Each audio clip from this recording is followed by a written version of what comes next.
All right. Hey, this is David Kramer, the Critical Thinking Christian, and today I want to talk about a passage of Scripture that is, I think, misinterpreted in the New Testament. And that passage of Scripture is Isaiah 7, verses 14. All right. And this here's our Bible. This is the King James Version. Therefore the Lord himself shall give you a sign. Behold, a virgin shall conceive and bear a son, and shall call his name Emmanuel. All right? And I'm going to read this one too. Butter and honey shall he eat, that he may know to refuse the evil and choose the good. All right. Now, for years I heard that, and that's Matthew 1:23, if I'm correct. Bear with me here. There we go. All right, Matthew 1:23. All right. Okay, behold, the virgin shall conceive and bear a son, and they shall call his name Emmanuel, which means God with us. Now, that was when the angel appeared to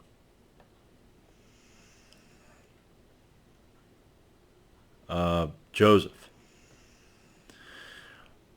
But in Isaiah 7, in the Hebrew, 7 verse 14, it does not say that. It says, therefore the Lord himself shall give you a sign, and behold, the young woman shall conceive and bear a son, and shall call his name Emmanuel.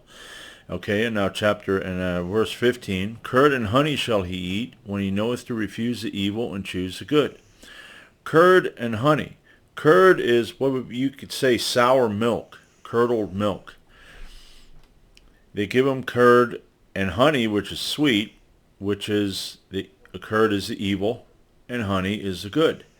Now, in the King James Version and most of the Bibles, it says, first off, behold, a virgin shall conceive. That's not what it says in the Hebrew. It says, behold, the young woman shall conceive and bear a son. And then it says, okay, butter and honey. Now, I don't know about you, but butter I never found to be bitter. I don't like butter. I don't use butter. I don't use margarine because I don't, But I never found butter to be bitter. Bitter, sour is evil, okay? Honey is sweet. Good is sweet, okay? So right here you have two misinterpretations, you could say, or misinterpreted, because here in the Hebrew you don't have that. Both of these are, different. Now, in Hebrew, I'm going to go over here to the meaning of Alma in the Old Testament. All right, now,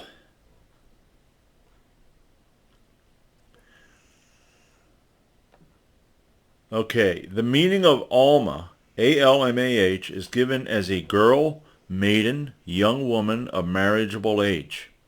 All right? Now, it could mean a virgin, but spoken of a bride, a youthful spouse, a wife recently married. Now, the word Bethula would be, it signifies an unmarried state, simply being a marriageable age, the age of puberty. Okay? So the word that is used in the Hebrew is Alma, young woman. And when you look at this entire chapter, this is about King Ahaz, who has a problem. There are two kings, King Rezin of Aram and Pekah, the son of Remaliah, king of Israel. They went up against Jerusalem to war against it, but they couldn't prevail. Ahaz was all worked up over it, and God said to, here in verse 4, to keep calm, be quiet. Okay? And then he asked, let's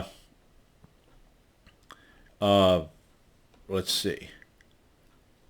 Then he asked Ahaz, saying, ask me a sign.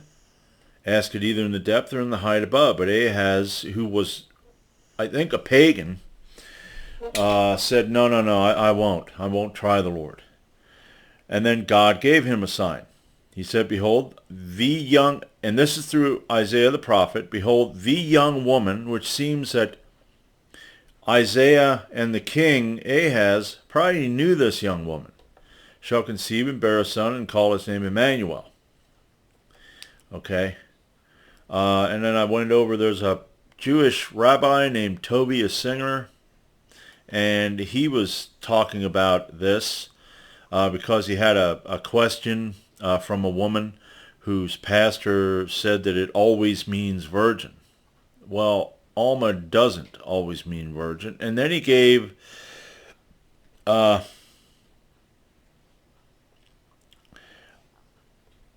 of the places where the uncommon Hebrew word Alma appears in the Bible is the book of Proverbs. Okay? And in this verse is Proverbs 30:18-20.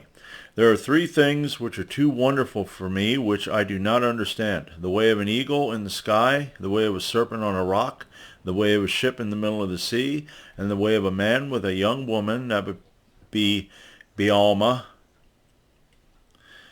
This is the way of an adulterous woman. She eats and wipes her mouth and says, I have done no wrong. Meaning, now he'll go in, I'll let him. In the above three verses, King Solomon compares a man with an Alma to three other things: an eagle in the sky, a serpent on a rock, and a ship at sea. What do these four things all have in common? They leave no trace. The eagle leaves no trace in the sky after it has flown by. The snake doesn't leave a trace on a rock, as opposed to grass or sand. And the ship, when it passes, the wake comes back and it's just, like nothing was there. So he declares that Solomon declares that once a man has been sexually intimate with an Alma, i.e. a young woman, no trace of sexual intercourse is visible, unlike a virgin who will leave behind a discharge of blood after a hymen is broken. And the adulterous woman eats, which is a metaphor for her fornication. She removes a trace of her sexual infidelity, wipes her mouth, and says, I have done no wrong. The word Alma clearly does not mean a virgin. And then he goes into it, was Betula or Bethula is what means virgin.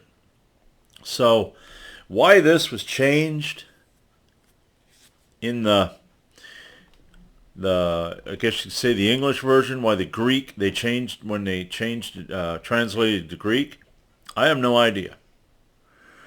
But